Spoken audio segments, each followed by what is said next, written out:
자, 우리 다 같이 사도신경으로 신앙 고백하겠습니다. 전능하사 천지를 만드신 하나님 아버지를 내가 믿사오며 그 외아들 우리 주 예수 그리스도를 믿사오니 이는 성령으로 잉태하사 동정녀 마리아에게 나시고 본디오 빌라도에게 고난을 받으사 십자가에 못 박혀 죽으시고 장사한 지 사흘 만에 죽은 자 가운데서 다시 살아나시며 하늘에 오르사 전능하신 하나님 우편에 앉아 계시다가 저리로서 산 자와 죽은 자를 심판하러 오시리라. 성령을 믿사오며 거룩한 공예와 성도가 서로 교통하는 것과 죄를 사하여 주시는 것과 몸이 다시 사는 것과 영원히 사는 것을 믿사옵나이다. 아멘. 자, 찬송가 258장 샘물과 같은 보혈은 함께 찬송하겠습니다.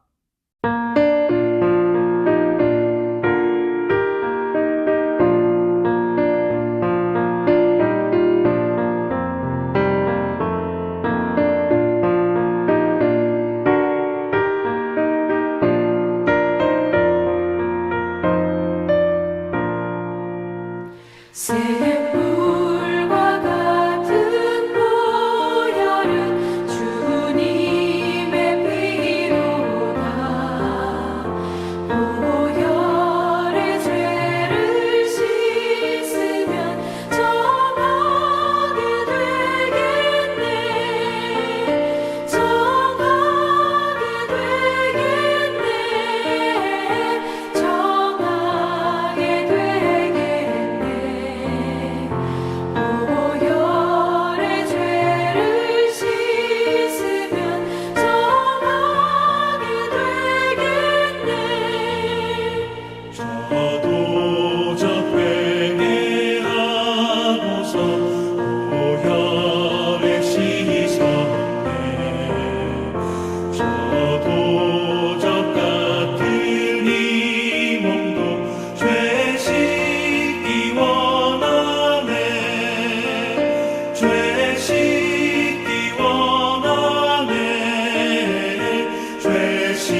우리에게 주시는 하나님의 말씀은 열왕기 하 2장 15절부터 25절까지 말씀입니다.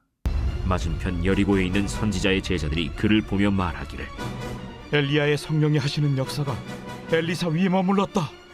하고 가서 그에게로 나아가 땅에 엎드려 그에게 경배하고 그에게 이르되 당신의 종들에게 용감한 사람 50명이 있으니 청하건대 그들이 가서 당신의 주인을 찾게 하소서. 염려하건대 여호와의 성령이 그를 들고 가다가 어느 산에나 어느 골짜기에 던지셨을까 하나이다. 엘리사가 이르되 보내지 말라.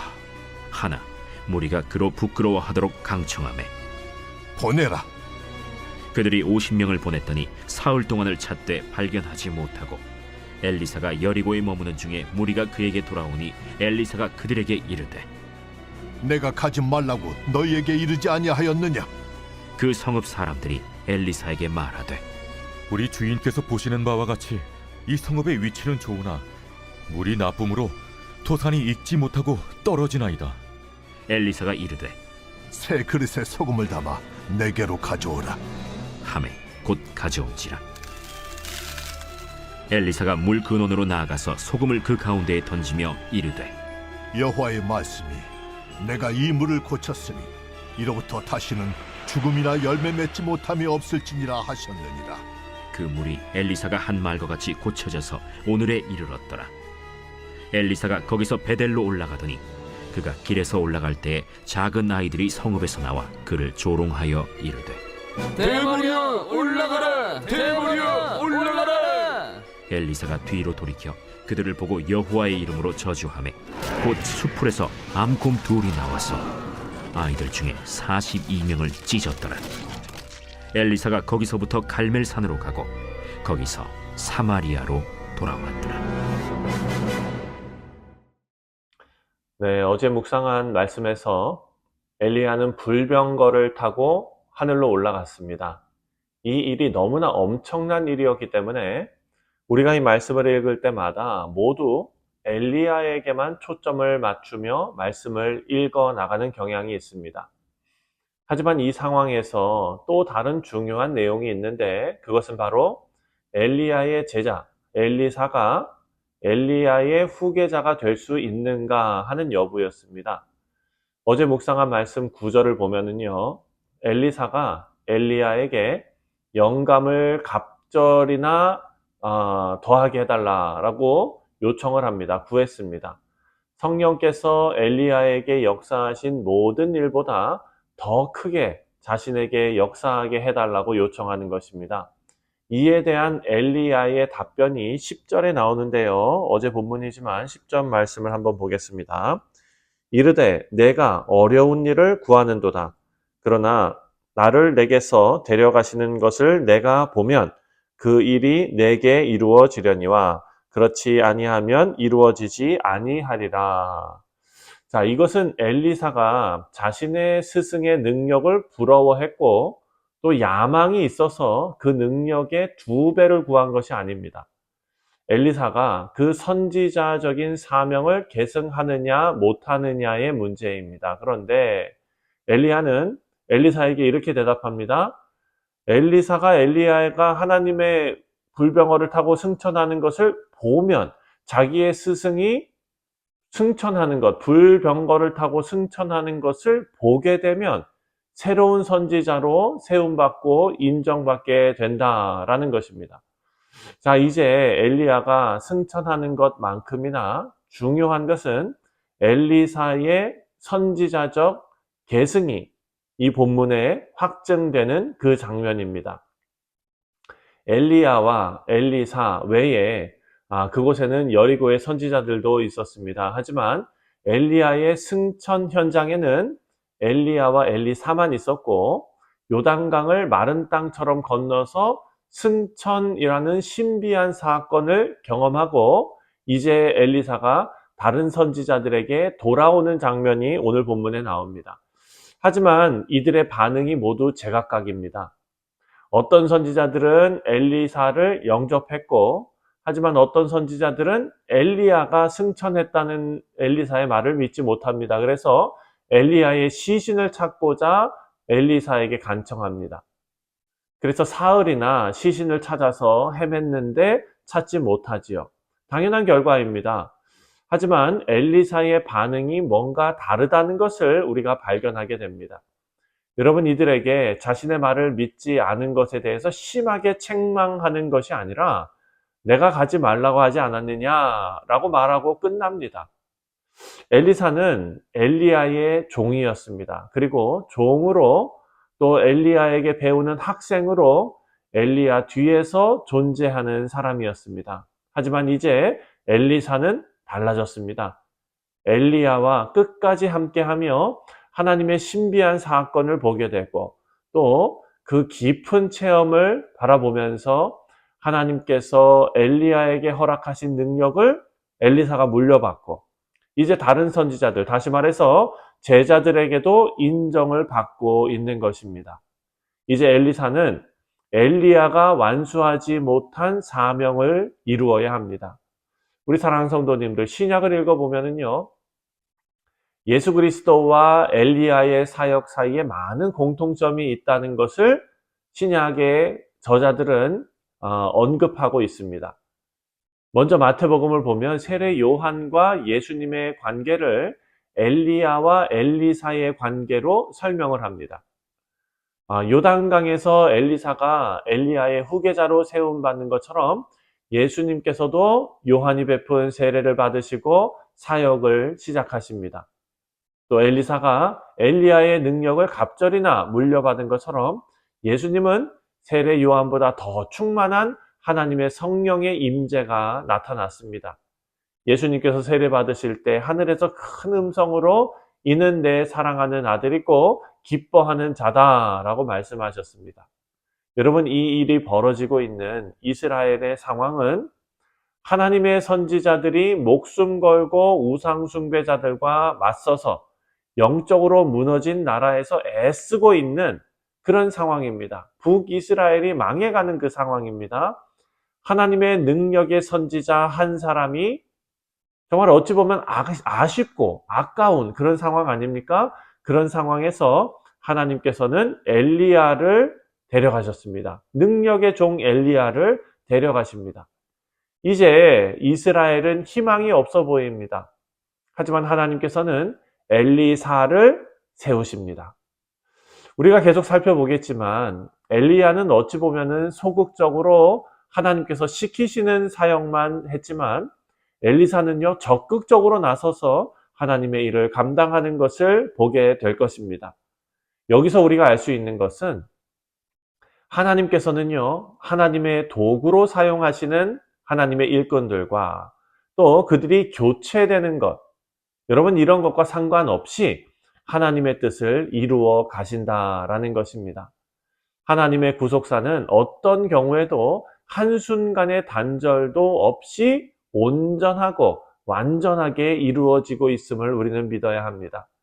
그래서 우리 모두는 주님 다시 오실 그날까지 우리에게 맡겨진 사명이 묵묵히 감당하면서 천국을 향해서 순례의 길을 걸어가면 되는 것입니다. 여러분, 이렇게 소명의식이 분명하다면 우리에게 찾아오는 문제들은 문제가 될 수 없습니다. 19절 말씀입니다. 19절.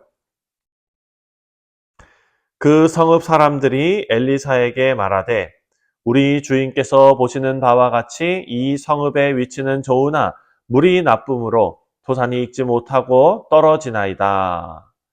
자, 엘리사는요, 선지자적 사명을 이제 계승하고 여리고에 도착했습니다.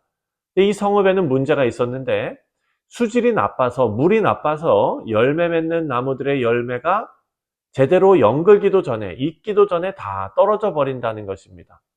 여러분, 여리고라는 이름의 뜻은 향기라는 의미입니다. 유실수가 많은 성읍이었던 것입니다. 열매 맺는 나무들이 많은 향기로운 도시가 바로 여리고입니다.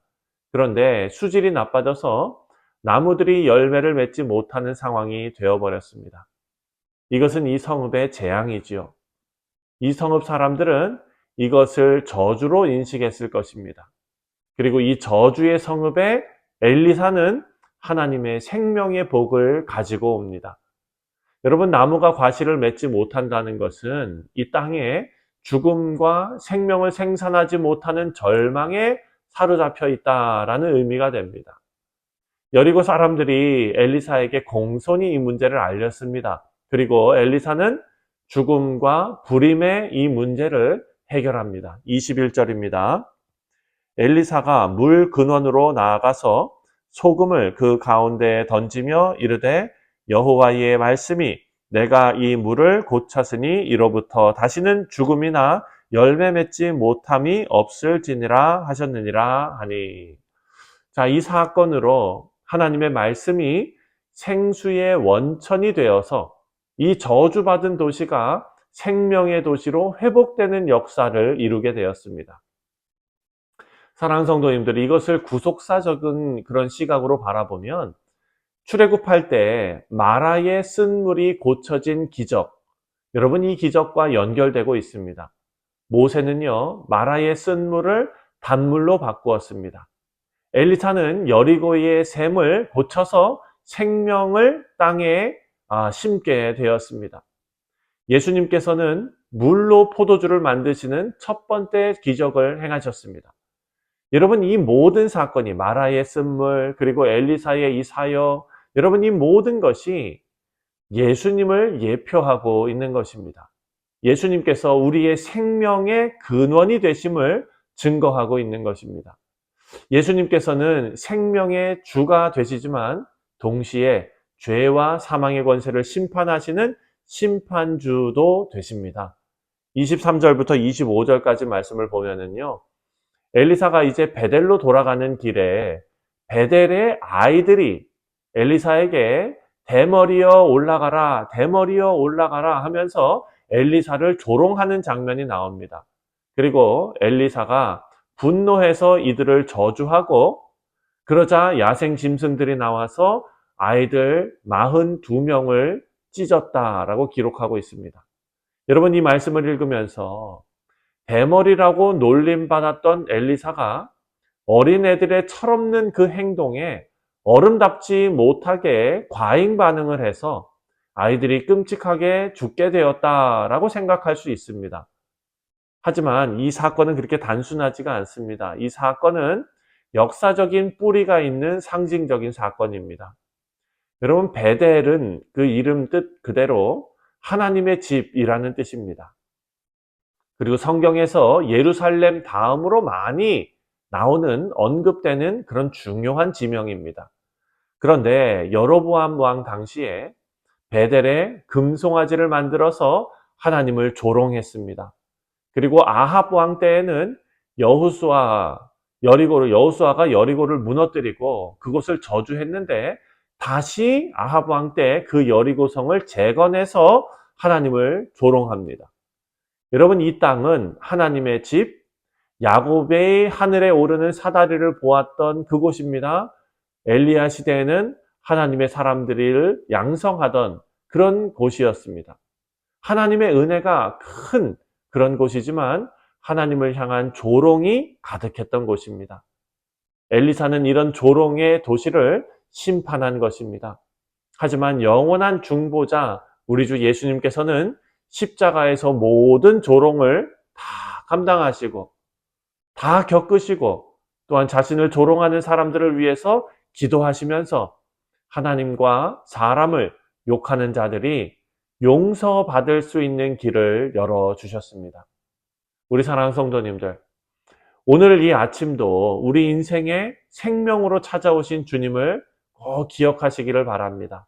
그래서 우리에게 용서받을 구원의 길을 열어주신 우리 주 예수님을 생각하시면서 오늘 하루 감사와 찬송으로 하루를 채우시는 우리 모든 성도님들 되시기를 주님의 이름으로 축원드립니다. 기도하겠습니다. 하나님 아버지, 감사합니다. 죄와 사망의 권세로 가득했던 우리의 인생에 주 예수 그리스도께서 찾아오셔서 그 쓴물이 나오는 샘의 근원을 고치시고 생수가 넘쳐나게 하셨사오니 주님 감사를 드립니다.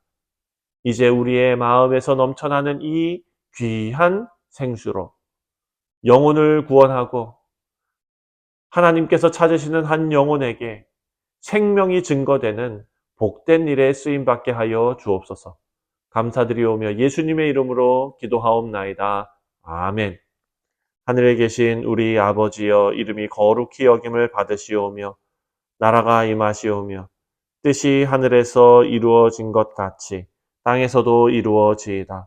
오늘 우리에게 일용할 양식을 주시옵고 우리가 우리에게 죄 지은 자를 사하여 준 것 같이 우리 죄를 사하여 주시옵고 우리를 시험에 들게 하지 마시옵고 다만 악에서 구하시옵소서. 나라와 권세와 영광이 아버지께 영원히 있사옵나이다. 아멘. 네, 사랑하는 성도님들, 오늘 수요일은 예배를 위해서 기도하는 날입니다. 먼저 오늘 오전에 있을 수요 성경 공부를 위해서 기도하시고 우리 원로 목사님 가정 그 사역을 위해서 또 기도해 주시기를 바랍니다.